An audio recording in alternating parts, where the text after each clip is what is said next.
শিবপ্রসাদ মণ্ডলকে গ্রেপ্তার করতে হবে। নারী নির্যাতনের বিরুদ্ধে শিবপ্রসাদ মণ্ডলকে গ্রেপ্তার করতে হবে। নারী নির্যাতনকারী শিবপ্রসাদ মণ্ডলকে অবিলম্বে গ্রেপ্তার করতে হবে।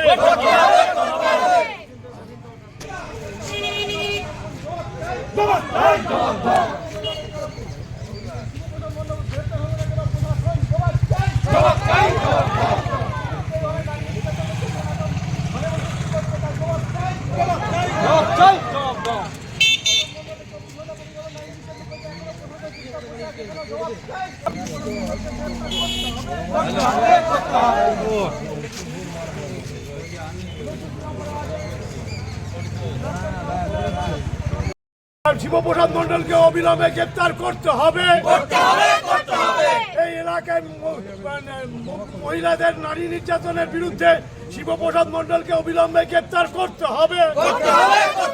এখনো কেন শিবপ্রসাদ মণ্ডল গ্রেপ্তার হলো না কেন, তার জন্য পুলিশ প্রশাসনের কাছে জবাব চাই, জবাব দাও।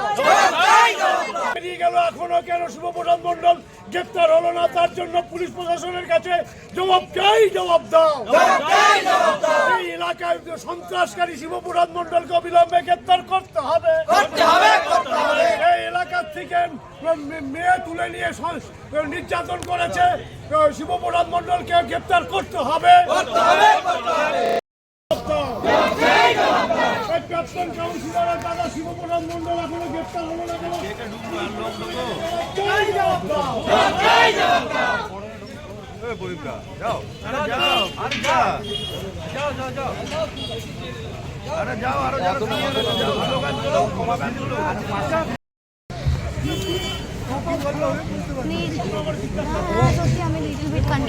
কি কারণে থানা গেলাম?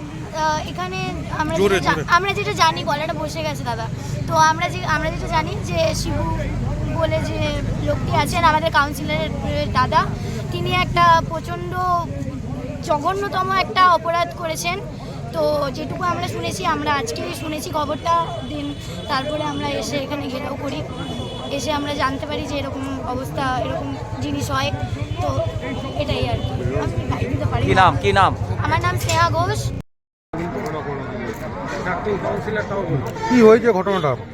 দেখুন, অ্যাকচুয়ালি গতকাল আমাদের 39 নম্বর ওয়ার্ডের একটি এলাকা হচ্ছে আশিসনগর, সেখানকার একটি বাচ্চা মেয়েটি অফিস থেকে বেরোচ্ছিল এবং সেই সময় আমাদের এখানে, এখন তো কাউন্সিলর বলে কেউ নেই, কিন্তু লাস্ট ওনাদের মেয়াদ শেষের আগে যিনি কাউন্সিলর ছিলেন রাজা, তার দাদা হচ্ছে শিবু, সে নাকি তাকে বিভিন্ন প্রলোভন দেখিয়ে গাড়িতে তোলে এবং গাড়িতে তোলার পর তাকে নিয়ে বিভিন্ন অন্ধকার রাস্তা দিয়ে যায় এবং তাকে বিভিন্নভাবে অপমানজনক আচরণ করে এবং মলেস্ট করার চেষ্টা করে।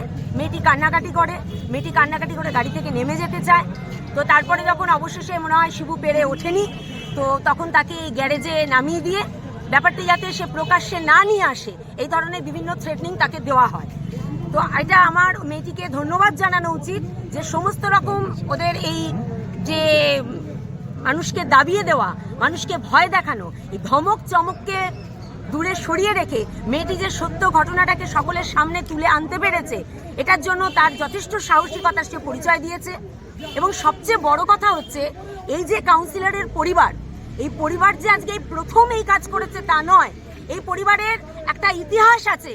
যখন প্রথম রাজা কাউন্সিলর হয়ে এলো, তারপরেও আশিসনগর থেকে আপনাদেরকে জানতে হবে যে আশিসনগরের মানুষ কেন তাকে মারতে মারতে কলোনি থেকে এই পরিবারকে বার করে দিয়েছিল।